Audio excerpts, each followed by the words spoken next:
Hello বন্ধুরা, চলো আজকে বানিয়ে ফেলি ঘরোয়া পদ্ধতিতে সয়াবিন আলু তরকারি।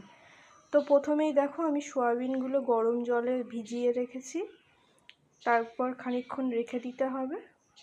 তারপর এই আলুগুলো দেখো সিদ্ধ করে নিচ্ছি একটু। তারপরে এই পেঁয়াজ আদা রসুনগুলো বেটে রেখেছি দিয়ে দেওয়ার জন্য। তারপরে এই সয়াবিনগুলো ভালোভাবে ছেঁকে নিচ্ছি ভেজে নেব বলে।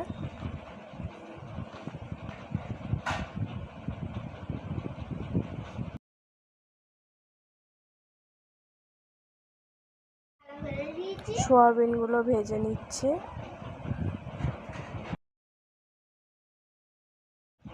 এবার 5 ফোড়ন দিয়ে দেবো তেলের মধ্যে। তারপর দিয়ে দেবো ওই বাটা মশলাটা। তারপরে একটু কষে নেব জিরে